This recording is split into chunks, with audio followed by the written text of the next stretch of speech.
down there. Go on the man, Doug.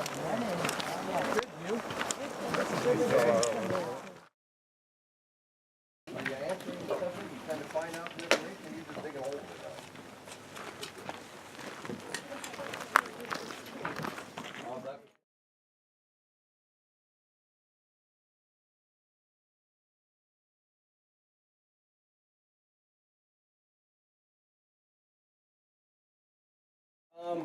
Welcome to the oldest house in Colorado. People have lived here for a long time, and you can say a long time. This is 13,000 years with a human occupation in this particular place right here. It's kind of hard to wrap your head around 13,000 years, but I'll tell you, when people first moved in here, there were glaciers in this country. I'm going to start out just by telling you the history of the excavation and the finding of this particular shelter. And my involvement in this starts about 2006. When I first came to the BLM office here in the Montrose Field office, I came out of Montana, but I had been through this country. Matter of fact, I grew up in this country, and I worked for the Meeker Field office in Meeker for a long time. I've done a lot of research in this country.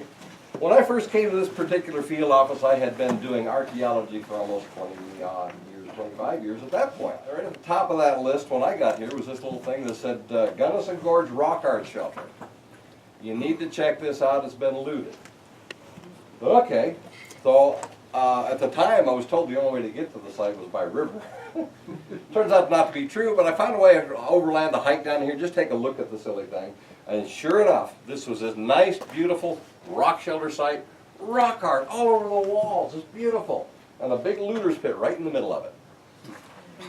Turns out, back in 1988, somebody was hiking down here and found this particular shelter and went to the BLM office in Meeker, or in Montrose rather, and talked to the archaeologist there and said, I found a wonderful rock shelter. It's been looted. You guys need to do something with it.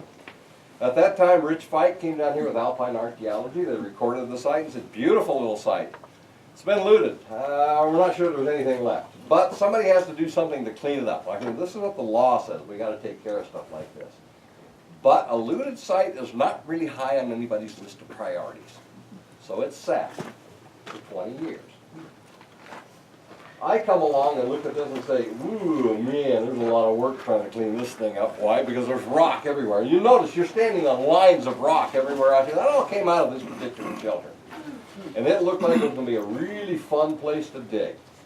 I had this great little idea. A little light bulb goes off in my head, right? Because I've been working with Dr. Dudley Gardner out of Western Wyoming College for a number of years, doing field schools. And I said, field school site?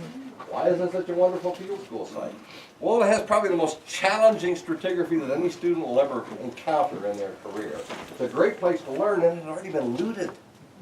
They can do what they want and won't screw anything up, right? You can learn in a great setting. And we knew for a fact we had intact deposits around the walls. The looter pit was right in the middle here. Okay, let's get a field school going. Dr. Gardner said, you betcha. Came on down. That first year we brought maybe 3 or 4 students. We found some pretty neat stuff. One of the things we found was, yes, there are intact deposits all the way around the back wall. And right over there, we found a hearth that was 300 years old. And it had Ute artifacts in it, including some pottery. We said, fantastic. We're actually going to get some data out of this site. This is wonderful.